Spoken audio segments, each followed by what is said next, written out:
y delegados, invitadas e invitados.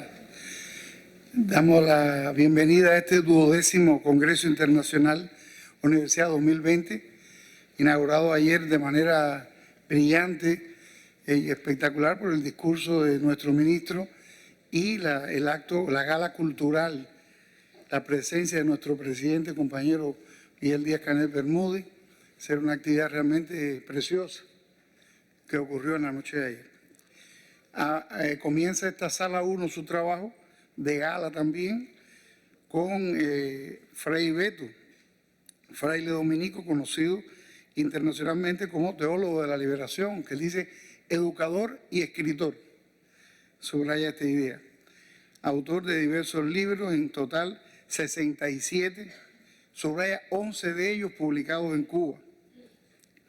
En 1986 fue elegido intelectual del año por la Unión Brasileña de Escritores, asesor de movimientos sociales, de las comunidades eclesiales de base y el movimiento de trabajadores rurales sin tierra. Participa activamente en la vida política del Brasil en los últimos 50 años. Es el autor del libro Fidel y la religión. Fray Beto es uno de los participantes en el diálogo entre ciencia y teología sobre la urgencia de la justicia climática, la justicia de género y la lucha contra los fundamentalismos en nuestra ruta hacia una época sustentable, que sesionó en Cuba en el Hotel Nacional. Fue asesor del presidente Lula entre los años 2003 y 2004 para el programa Hambre Cero.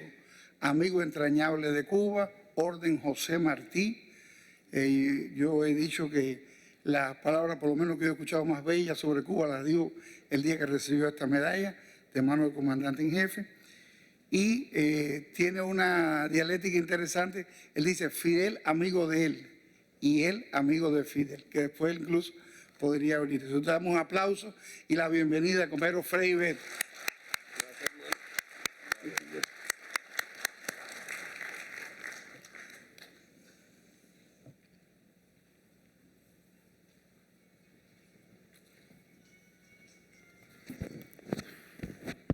Buenos dias a todos e a todas. Me escutam bem aí atrás? Está bem?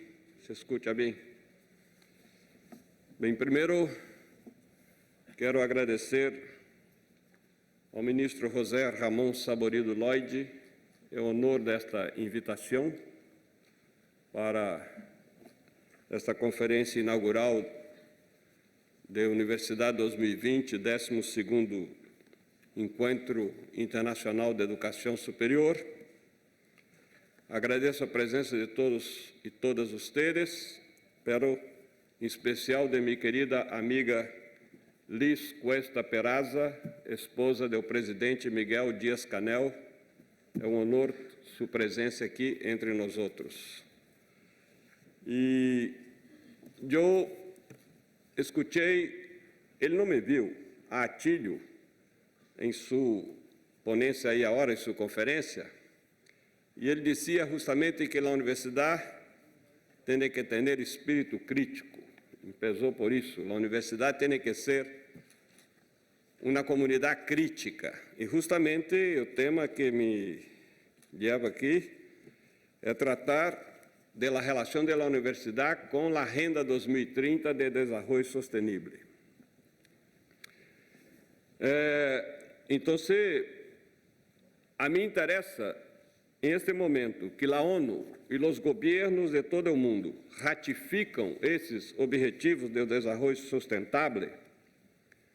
Creio que é muito importante deixar claro que estes objetivos não representam os interesses da maioria da população do planeta. Los de quienes hoje são explotados e oprimidos bajo a ordem político e econômico atual.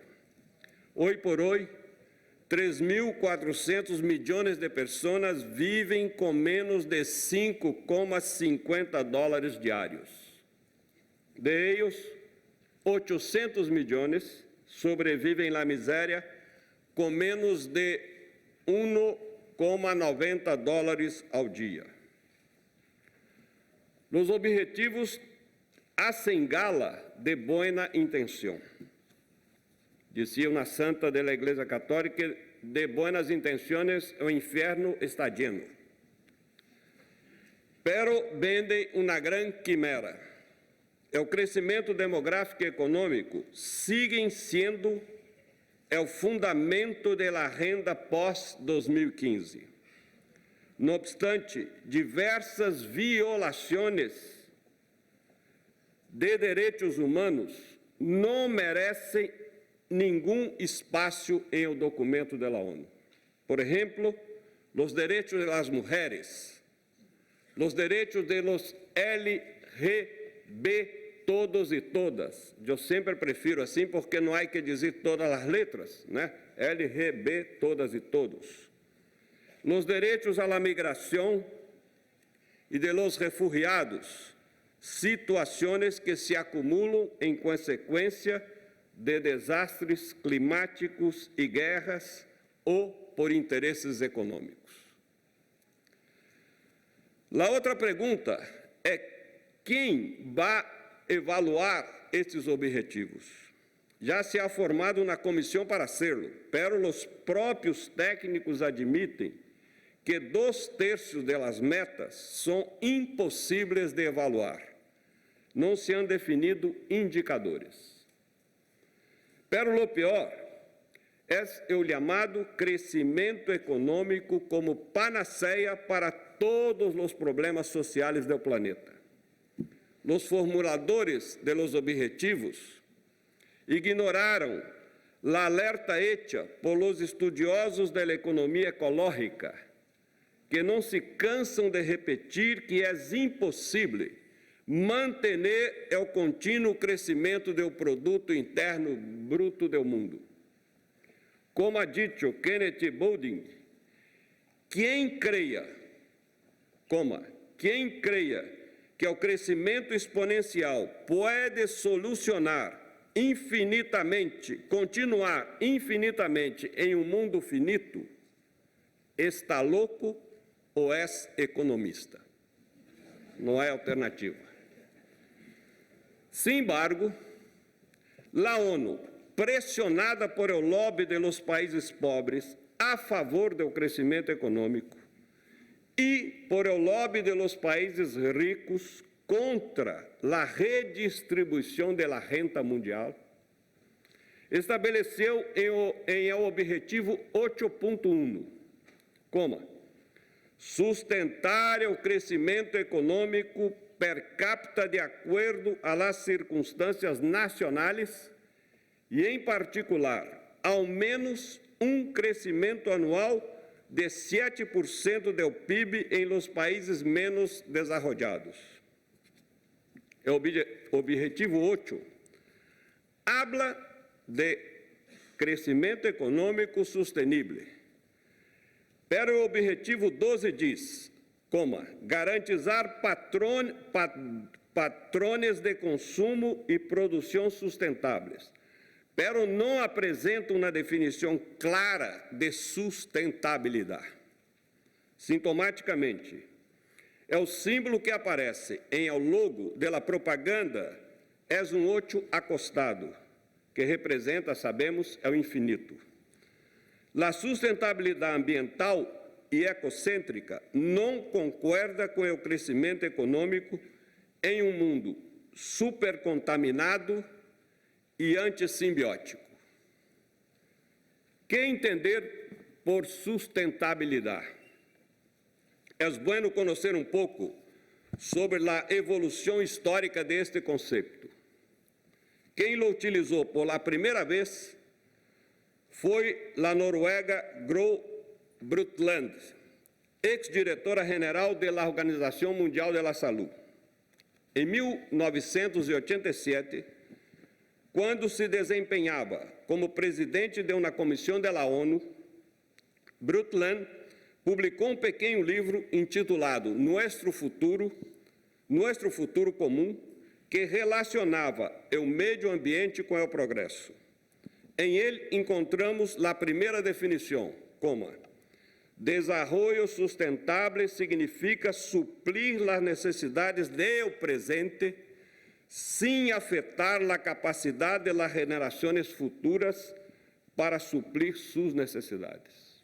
Ou seja, há que pensar adelante.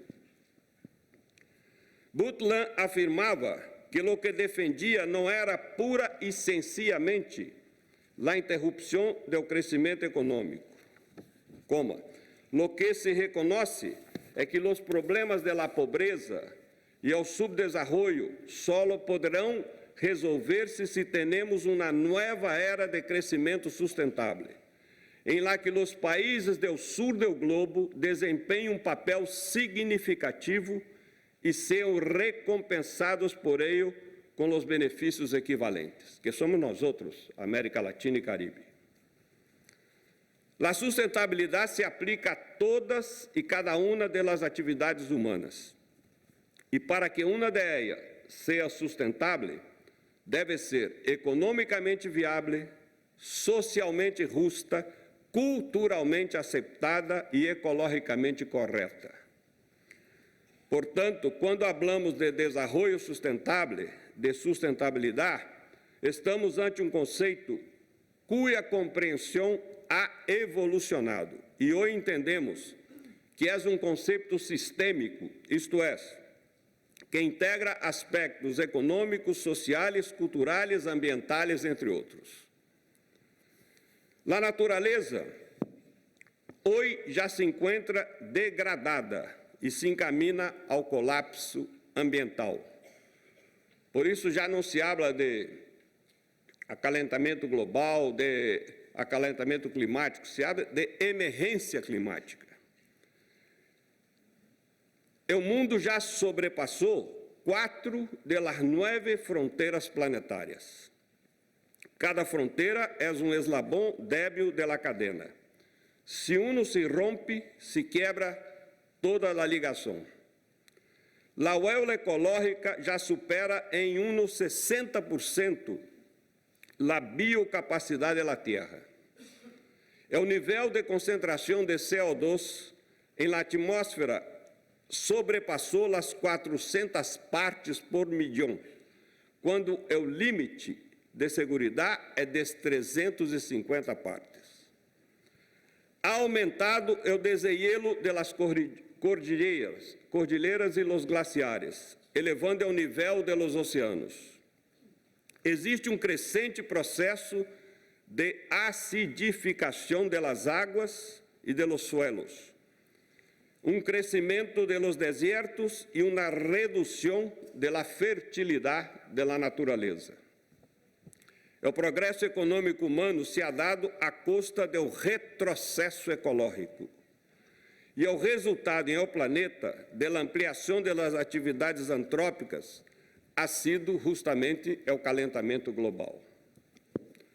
Um planeta finito, em termos de recursos naturais, não pode suportar um projeto de progresso infinito. Outro aspecto é que o texto menciona só uma vez a palavra terra, só uma vez, ao referir-se às culturas como as andinas, que chamam a terra de madre terra. A questão reside em la relação de manipulação ou sinergia entre o ser humano e a natureza. Segundo estudos realizados por la FAO, as terras florestais diminuíram de 31,6% da superfície terrestre em 1990 a 30,6% em 2015. Cerca de 40% das cuencas hidrográficas mais importantes do mundo já han perdido mais da metade de sua coberta florestal original. Segundo um estudo publicado na revista Science por el científico Thomas Krosner, do Instituto Federal de Tecnologia de Zurique, o mundo necessita 1,2 bilhões de novos árvores para enfrentar o câmbio climático. E este esforço mundial deveria projetar a siembra de 1 bilhão de árvores em 10 anos, o que representaria um promédio anual de 100 milhões de árvores, que é uma meta perfeitamente factível. O hecho é que em esse sistema globo-colonizado, quer dizer, o sistema capitalista, porque em verdade não há globalização, há globo-colonização, né? Uma forma pós-moderna de opressão planetária. É o ser humano cada vez mais se transforma não em ser humano, em tener humano. É o consumo se ha convertido em uma religião, mientras que o modelo extrai, produz, descarta, leva a humanidade rumo ao abismo. Os objetivos do desenvolvimento sustentável se mostram incapazes de cambiar o vício da dependência com respeito ao consumismo. Por ello, os objetivos são um mito que pouco fazem para evitar o colapso ambiental provocado por esse consumicídio. Os objetivos afirmam que pode erradicar a pobreza em todas suas formas de aqui hasta o ano 2030. São 10 anos. Pero confiam, sobretudo, em um crescimento econômico global para cumprir essa gigantesca tarefa.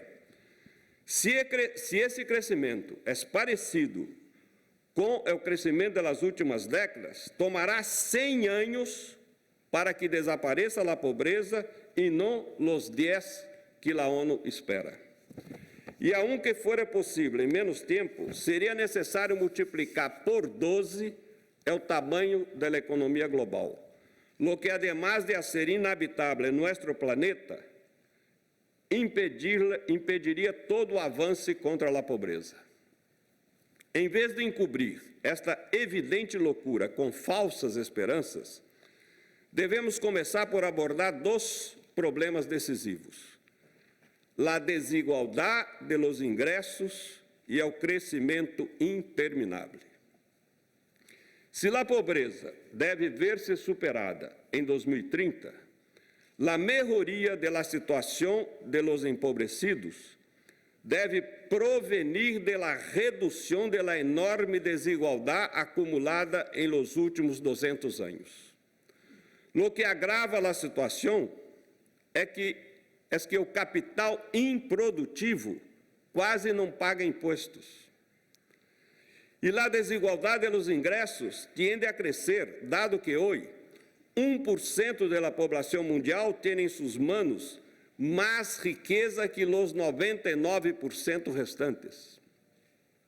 A suma das riquezas de solo 26 famílias supera a suma da riqueza de 3.800 milhões de pessoas, que é a metade da população mundial. Solo com reduções modestas da desigualdade se obteriam grandes progressos na situação socioeconômica da metade mais pobre da humanidade. Em um atual estágio do capitalismo, não há nenhuma razão para que haja miséria em o planeta. Não há razão. Se dividiríamos os 85 bilhões de dólares, que é o PIB mundial hoje, 85 mil milhões de dólares, entre a população, cada família de 4 pessoas poderia receber 3.500 dólares ao dia. Isto seria amplamente suficiente para todos nós outros vivirmos de maneira digna e confortável. Segundo a FAO, em la atualidade, 851 milhões de pessoas passam hambre. A população mundial é de 7.600 milhões de pessoas. E o planeta produz alimento suficiente para 11 milhões de bocas. Portanto, não há falta de recursos, há falta de justiça. E tampouco há falta de dinheiro, sino falta a repartição. Nos paraísos fiscais, verdadeiras cuevas de Alibaba, atesoram 20 bilhões de dólares, 200 vezes mais que os 100 mil milhões de dólares que estabeleceu a Conferência de Paris para tentar deter o desastre ambiental. Com o neoliberalismo, o capitalismo ha adquirido um novo rosto. Se desplazou de la produção hacia la especulação. Las fabulosas fortunas depositadas en los bancos favorecem prioritariamente a los especuladores e não a los produtores. Em suas obras, Piketty demonstra que produzir genera empregos e dá por resultado um crescimento de bens e serviços de ordem de 2 a 2,5% ao ano. Hacer inversiones en la producción. Pero quem especula em um mercado financeiro obtém ganâncias de 7 a 9% ao ano. Crescem las desigualdades globais. Uma élite de 2.153, que são os mais ricos do mundo, possui uma riqueza maior que o patrimônio de 4.600 milhões de pessoas. Mientras que a metade mais pobre da população solo lhe queda menos de 1%. E a riqueza de 22 pessoas mais ricas excede de todas as mulheres do continente africano. Cada ano, Oxfam publica um informe em víspera da reunião anual do Fórum Econômico Mundial de Davos. Esta é a imagem que mostra em informe deste ano, no mês passado. Segundo Oxfam, a riqueza global que ha crescido entre junho de 2018 e junho de 2019 permanece fortemente concentrada em la cima da pirâmide de la distribuição.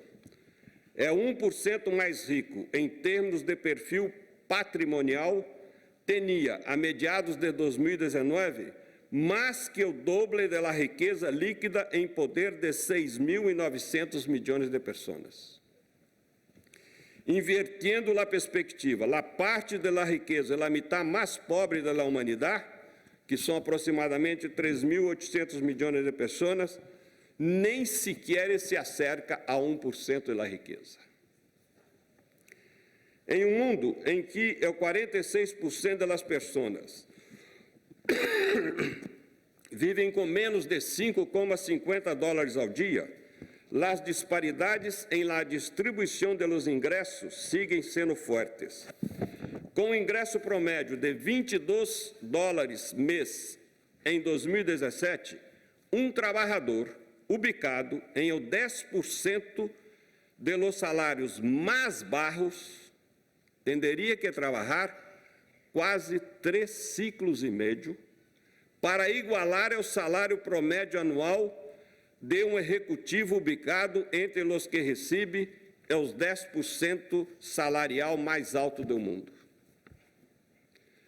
Os objetivos também hablam de reduzir a desigualdade, pero com uma receita tecnocrática, confusa e completamente desproporcionada para a tarefa que se propõe. Por exemplo, o objetivo número 10 afirma que em 2030 lograrão, alcançar progressivamente e manter de forma sustentável o crescimento de los ingressos de 40% da população mais pobre a um ritmo maior que o da média nacional. Cerra coma. É difícil imaginar uma meta menos ambiciosa. Esse compromisso permite que a desigualdade cresça sem limites hasta 2029 e que só a continuação comece a reduzir-se. Portanto, os objetivos não apoiam os únicos meios pelos que se pode realizar e alcançar seu objetivo declarado de acabar com a pobreza, que são a redução substancial da desigualdade, começando desde agora. De hecho, perpetuam a pobreza extrema e deixam este problema essencial para as próximas gerações. A outra tarefa fundamental é que os países adotem uma cota saludável de progresso humano, que não nos leve ao crescimento interminável do produto interno bruto sobre a base de extração e consumo, sino que esteja encaminado ao bem-estar da humanidade e do planeta em seu conjunto. Em esse sentido, há muitas opções possíveis, pero os objetivos de la ONU las ignoram todas. Por el contrário, o objetivo 17.9 se limita a dizer que irão aumentando hasta 2030 as iniciativas existentes para desenvolver medidas de progresso de desenvolvimento sustentável que complementem o produto interno, ou seja, o PIB, outro desafio urgente legado às próximas gerações. É possível vencer a pobreza de uma forma que respeite a terra e contribui a enfrentar as alterações climáticas. O planeta abunda em riqueza e sua população é infinitamente ingeniosa. Pero para sê-lo, temos que estar preparados para enfrentar esta lógica do crescimento infinito, a ganância e a destruição humana e ambiental inerente ao capitalismo neoliberal. Este é o momento de buscar um novo sistema, basado em la justiça social, em la simbiose com o mundo natural. Tal como estão formulados, os objetivos não hacen sino desviar nossa atenção de la necessidade de resolver os desafios que enfrentamos. É preciso que se afiance ao mundo uma economia socialmente justa, viável, ambientalmente sustentável e eticamente responsável. O objetivo número 1 propõe que de aqui a 2030 erradicar a pobreza extrema de todas as pessoas em todos os lugares.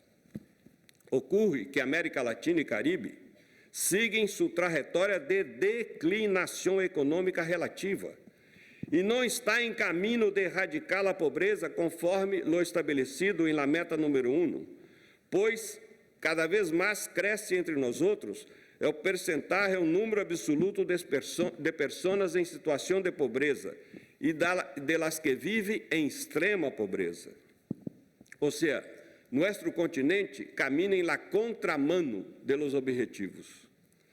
Tras 2 décadas de diminuição da proporção de população em situação de miséria da região com os governos populares democráticos, o quadro se ha invertido a partir de 2014. A redução havia sido modesta em la década de 1990, pero foi mais significativa entre 2002 e 2014, pero muito influído por el superciclo de las matérias-primas, que possibilitou o aumento de los ingressos e la valorização do câmbio, lo que aumentou os níveis de emprego e poder aquisitivo de los trabalhadores. Pero agora, nosso continente vive uma nova década perdida. Segundo o informe da CELAC, a taxa de pobreza em 2002 era de 45,4% e descendeu ao 27,8% em 2014. Pero, a partir da recessão econômica que sofreu a região, a partir de 2014, a tendência se invertiu. Em los anos seguintes, a taxa subiu e chegou a 30,8% em 2019. Cerca de 1/3 de los latino-americanos e caribenhos vivem em condições precárias. A pobreza extrema ha caído 12,2% em 2002. E 7,8% em 2014. Pero no ano passado, 2019, subiu a 11,5%. Ou seja, em todo o período considerado de 2002 a 2019, a pobreza extrema se reduziu solamente em 0,7%, que é de 12,2% a 11,5%. Muito por debaixo da tendência necessária para alcançar a meta número 1 de los objetivos, que é a ser erradicar a pobreza extrema em 2030. Em 2002, havia 230 milhões de latino-americanos em situações de pobreza, cifra que se reduziu a 164 milhões em 2014. Pero o número voltou a aumentar para situar-se por em cima de 180 milhões entre 2016 e 2018. E o ano passado chegou à cifra de 191 milhões. De hecho, América Latina e Caribe passam por um período de crise econômica e baixo crescimento que dificulta o combate à pobreza. O crescimento econômico promédio da região em los primeiros 20 anos do século XXI foi de 2,7% ao ano, por debaixo da média mundial, que é 4% ao ano, e muito por debaixo do desempenho das economias emergentes de Ásia. Em Ásia foi 7,9%, e incluso de África subsaariana, que foi de 5,1%. Entre 2015 e 2020, o crescimento da América Latina e Caribe ha sido errático, com praticamente um estancamento ou uma caída dos ingressos per capita. As exportações da região começaram a descender em 2019 e, atualmente, os términos de intercâmbio são muito desfavoráveis a nós outros. A crise econômica, o aumento da pobreza han provocado inestabilidade política, revoltas em la região. Brasil, Honduras, Paraguai, todos esses países, agora Bolívia, han sofrido golpes de Estado. Em Haiti, ao menos 42 pessoas morreram e 86 foram heridas a partir de setembro de 2019. Agora tivemos também as rebeliões em Colômbia, em Peru, em Chile, e incluso esta coisa nova, temos em um continente 3 presidentes autoproclamados, ou seja, agora se pode qualquer se pode autoproclamar presidente de um país, como Guaidó em Venezuela, como Vizcarra em Peru e agora Agnes em Bolívia. Eu penso em autoproclamar presidente do Brasil um dia, quiçá, tenho alguma possibilidade. Ou seja, solo mediante grandes transformações e um novo modelo, América Latina e Caribe podem romper com o lento ritmo de desenvolvimento e avançar hacia um esquema socioeconômico inclusivo que garantize o bem-estar de sua população, respeitando o meio ambiente. A crítica, esta é muito importante, a crítica principal dos movimentos sociais à ONU é que a ONU se ha ido aproximando cada vez mais ao mundo corporativo. Estou falando de uma coisa muito séria, que nunca se vê em la prensa. Passamos atualmente por um processo de privatização da Organização das Nações Unidas. Há que repetir isto. Graças. Um pouquinho de água, sim. Tubar ao cielo. Rafael. Graças, Rafael. Então, graças. Antes de Kofi Annan, que foi secretário-geral da ONU, as Nações Unidas teriam visões bastante interessantes sobre os temas sociais, mais vinculados aos direitos humanos. Pero, em determinado momento, os Estados Unidos han reduzido sua contribuição monetária à ONU, e esta começou a enfrentar um sério problema de financiamento. O antigo secretário-geral Boutros Ghali, que tinha uma visão mais humanista, caiu, e Kofi Annan, desde o início, fez um trabalho de aproximação da ONU com o setor privado. Tanto que, em o ano 2000, o grande convocante de Annan foi Global Compact, uma entidade de megas empresas associadas. E na medida que essas empresas e fundações do setor privado se aproximavam, foram substituindo o dinheiro que deviam pagar os Estados-membros da ONU para defender o bem comum e os princípios de direitos humanos. O setor privado entrou e reformulou todas as políticas sociais da ONU, obviamente a partir de seus interesses específicos. Este processo, em que se ha dado o nome de privatização das Nações Unidas ha sido acelerado. Incluso houve um momento quando Ted Turner, o dueño da CNN, se ofereceu à organização o mesmo aporte monetário que antes fazia o governo dos Estados Unidos. Para receber esse dinheiro se criou a Fundação das Nações Unidas. Então é muito importante esse alerta. Esses objetivos não correspondem a nossos anhelos, não têm a possibilidade de uma execução real de redução da pobreza e da miséria absoluta, porque há um processo de privatização, como em nossos países capitalistas, privatização da saúde, privatização da educação, ou seja, tudo deixa de ser direitos humanos e sociais para ser mercancia. Não tem mais valor de uso, tem valor de câmbio. Quem pode pagar vai ter acesso, quem não pode, vai à pobreza e miséria. Isto foi como disse, os estados nacionais fracassamos. Então, será o setor privado o que resolverá nossos problemas. A privatização da ONU se evidenciou quando a organização implantou os objetivos do milênio em 2015.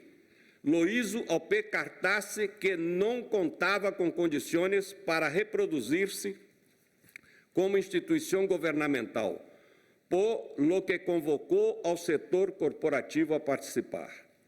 Os objetivos do milênio são exatamente a redução de todos os direitos humanos a 8 metas, em um marco da visão de que os países ricos têm que ajudar a los países pobres. É um ataque direto a los direitos humanos, porque o que los caracteriza é sua independência, sua não hierarquização e o hecho de que tem que cumprir-se de forma progressiva para todos e para todas, toda a gente. O problema é que essas metas não tocam as relações de produção e consumo, são uma renda aceitável para o mundo corporativo e se mantém dentro do sistema que é o modelo capitalista neoliberal. Esta é nossa leitura. A desigualdade, lamentavelmente, vai continuar. Por isso, existe um sentimento de muita frustração. O ponto central é que temos uma economia mundializada e os governos são nacionais. Portanto, existe um desajuste entre os meios e os fins. Não temos um governo planetário, apesar de que temos problemas planetários.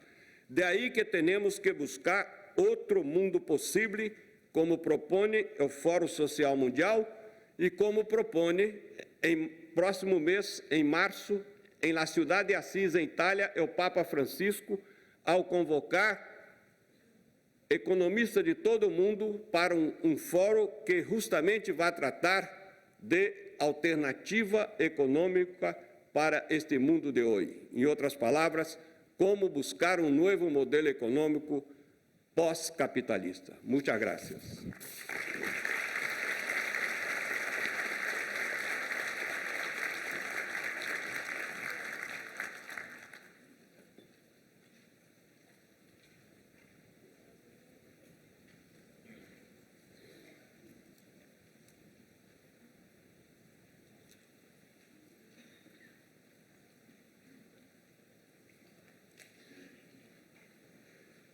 Entonces tenemos unos minutos. Hemos acordado que si no quedaba bueno tiempo, estamos en un programa. Pero bueno, tenemos unos minutos para que se puedan hacer intervenciones, preguntas. Compañero Frei Beto, esta intervención profunda, crítica, una mirada que realmente nos recuerda mucho a Fidel, ¿no? En la agudeza de todo esto. Entonces, por favor, tienen la palabra el auditorio que quieran intervenir. Sí, por favor, preséntese. Hola, soy Angelina Gómez de México, de la Universidad Cristóbal Colón de Veracruz. Me quedo con lo último, doctor, sobre buscar un nuevo modelo económico postcapitalista, y el nombre suena intenso, postcapitalista. Si todavía lo estamos buscando, quiere decir que todavía nos queda mucho de capitalismo. ¿Cuánto cree que nos quede? Bueno, eu não sou profeta, não tenho ideia quanto nos queda. Eu sei que as coisas, a história lo demuestra, não são eternas. A gente do Império Romano pensava que ia durar para sempre, e passou. As monarquias europeias se consideravam todas desígnios divinos, e passou. Ou seja, tudo passa. E este sistema vai passar, por quê? Porque não há saída. Mesmo que não passe por la rebelião da gente, os pobres, que chega um momento que pedem sua paciência e têm que fazer alguma coisa, e quizás seja com direção política, para não ser uma mera rebelião, mas aí é o tema ecológico, e esse tema não há distinção de classe. O tema da ecologia são como você vindo de México para cá, em um avião que atravessou o mar. Este avião tinha 3 classes, primeira classe, executiva e econômica, pero se vem abaixo, todos morrem igualitos. Dizem que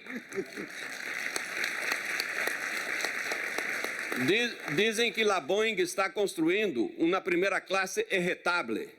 Ou seja, se vem abaixo, a gente mais rica sai e adeus, e ora por aqueles que se vão abaixo. Esse é o planeta. Somos uma nave planetária que tem distinção de classe, de categoria. Temos primeira classe, executiva, econômica e aqueles que estão no sótano, não importa.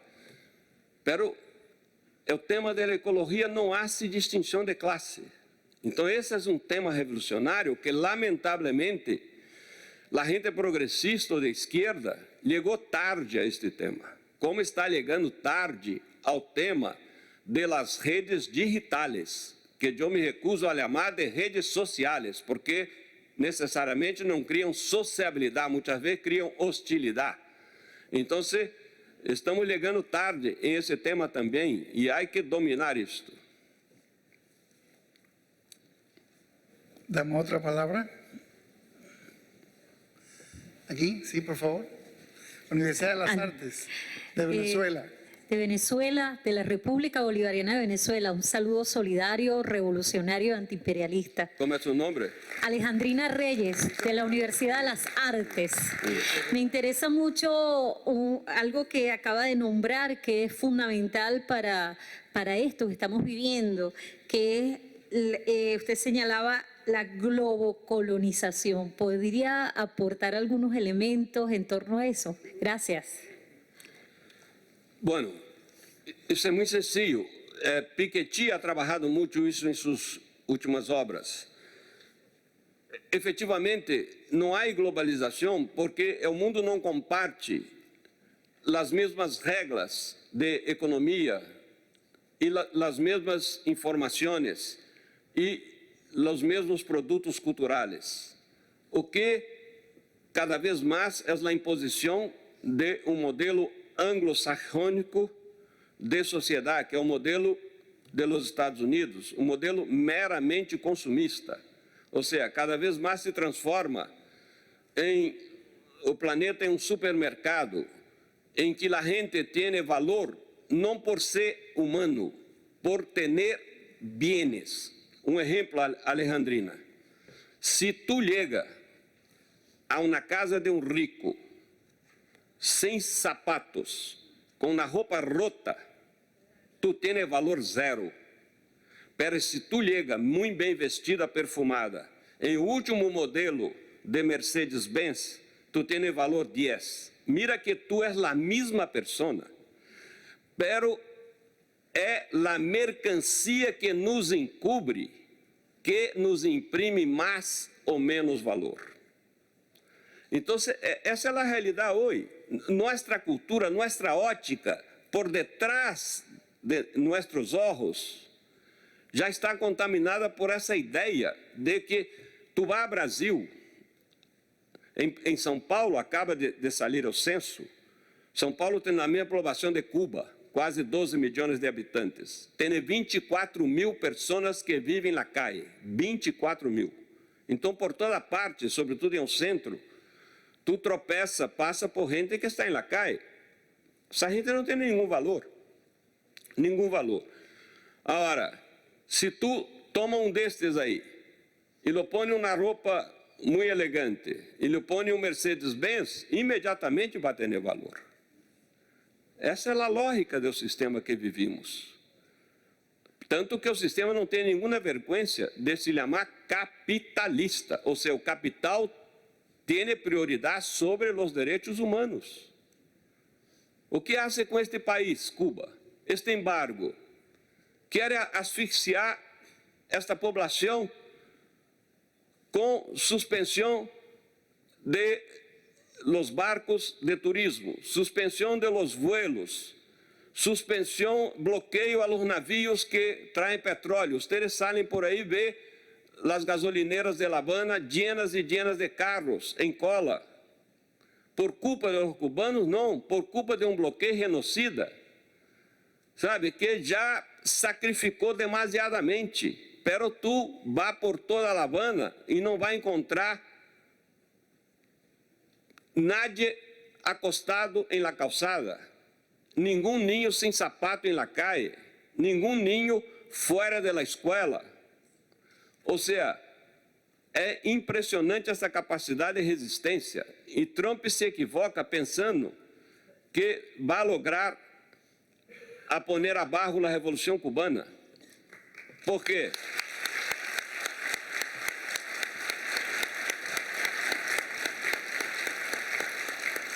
Porque os americanos não são inteiramente tontos. Muita gente me pergunta em Brasil, Beto, como se explica que Cuba, que é um país tão pequeno, tão frágil, bem, pequeno porque vive em Brasil, vocês sabem, né, essa coisa de proporções.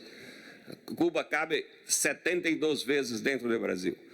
Então, como um país tão pequeno, tão frágil, que está tão cerca dos Estados Unidos, os Estados Unidos não fazem aí o que fizeram em Iraque, em Líbia, não sei que coisa. Digo, porque os americanos, os gringos, os yankees, não são tontos. Eles han aprendido, com sua história de agressão, que se pode poner abaixo governos. E fizeram isso em Iraque, em Afeganistão, em Líbia, pero aprenderam em Vietnã que jamais se põe abaixo um pueblo. E entrar em Cuba é enfrentar um pueblo. É a resistência desse pueblo. Agora, nós outros que venimos aqui temos a obrigação de sair de aqui denunciando, porque lamentavelmente hoje se habla muito pouco do bloqueio, do embargo fora de Cuba, da gravidade. Imagina tu em tu país aí, uma manhã em desayuno, escuta o noticiero em la televisão, em la rádio, e vem a seguinte notícia: esta madrugada, um grupo de cubanos desembarcou em la costa de Califórnia e ocupou uma praia. Você pode imaginar a repercussão deste hecho? Pero aí, Guantánamo ocupada por los americanos e nadie diz nada, um silêncio total. São muito democratas, pero desde que não queira liberar a Puerto Rico. São muito democratas, sabe? Desde que eles podem, né, sabotar todo um pueblo por seus interesses econômicos, como é a situação deste embargo. Então, nós temos que estrechar nossa solidariedade ao povo de Cuba, porque este é um sinal de futuro. A Revolução Cubana tem seus erros, tem muitos, e tem uma virtude que a esquerda muitas vezes não tem, que hace frequentes autocríticas, que chamam de retificação, de lineamentos, cambiam os nomes, pero é o mesmo, que na igreja chamamos de ato penitencial, né? Quem tem formação católica sabe o que digo. Enfim, é uma revolução que se revisa sempre. Tem seus... Agora, é o único país, o único, em toda a América Latina e Caribe, que garantiza a toda a população os 3 direitos humanos fundamentais por la ordem: alimentação, saúde e educação. Isso é... ¿Alguna pergunta? Há um senhor aí ao fundo. Una última pregunta, una última intervención. Sí, por favor. Sí, usted. El micrófono. O micrófono para a gente escuchar. Eu escutei Obama ou cubana? Cubana. Para nada Obama, cubana. Como se llama? Cubano. Iliana. con- Eliana. Bueno, tudo Ana, tudo suena. Ah, Cubana del- diga. Usted en su conferencia magistral ha hablado de justicia social una y otra vez, desde lo sustentable y en general. El comandante en jefe Fidel Castro, al triunfo de la revolución, creó un sistema de justicia social basado en la igualdad de oportunidades. Desde esa época, yo nací en el año 60, en el primer grado tenía yo 6 años, pero había de 12, de 13 y hasta de 15. A lo largo de 60 años tenemos un pueblo culto, sano y patriota. Desde esta perspectiva, ¿qué posibilidad tiene América Latina y el Caribe si nuestro modelo fue a partir de la igualdad de oportunidades? Justamente, por que embargo? Porque não interessa aos Estados Unidos que a gente conozca a realidade cubana. Porque essa realidade inspira muita gente. Eu tenho aqui, estão aqui entre nós outros, 2 sobrinhos que han venido aqui por primeira vez. Um deles é especialista em agroecologia e tem 40 anos. Está muito impactado. Ele dijo, lamentavelmente, porque para conhecer o que é essa sociedade, há que vir aqui. Por mais que se pode ler e mirar uma película, a gente fora não tem ideia de los avanços dessa revolução e também de las agressões que há. Porque muita gente, às vezes, turista que... Eu sempre digo em Brasil, a gente muito rica não vai viver em Cuba que tu vai conhecer o inferno. A gente de capa média não vai viver em Cuba que tu vai conhecer o purgatório. Pero a gente pobre seria o paraíso para eles, um país como Cuba. Porque estão garantizados todos esses direitos. Então, nós temos que abrir essa perspectiva que o Fórum Social Mundial ha trabalhado, outro mundo possível, e que agora o Papa Francisco, que é o único chefe de Estado de esquerda que conosco em o mundo hoje, né, fora de Miguel Díaz-Canel e Marrero, né, com exceção destes, propõe este evento em Assis, justamente. O Papa Francisco é muito cuidadoso, jamais utiliza a palavra capitalismo. Agora, se tu vai ler os 3 encontros que tuvo com líderes de movimentos populares, la Laudato Si, que Edgar Morin, que não tem nada de crente, ha dicho, não há documento na história da socioecologia mais importante que a encíclica do Papa sobre o tema ambiental. Por quê? Porque todos os documentos, incluso a Carta da Terra, apontam os efeitos nefastos do desequilíbrio. É o único que apunta as causas, ha sido o documento de Francisco. Então, vamos caminhando, não podemos perder a esperança. E já que foi a última pergunta, eu comparto com vocês a consigna que inspira minha vida hoje. Há que guardar o pessimismo para dias melhores. Muitas graças. Guardar el pesimismo para días mejores.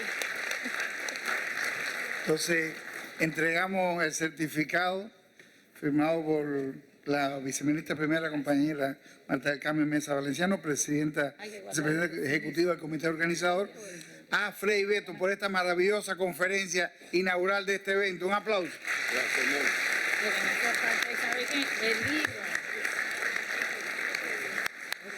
Entonces, convocamos a la asistencia de la conferencia de la baronesa Valeria Amos, ahora a las 10, o sea, 11, dentro de 5 minutos. ¿Qué baronesa es? Por favor, los asistentes. ¿Va a hacer qué?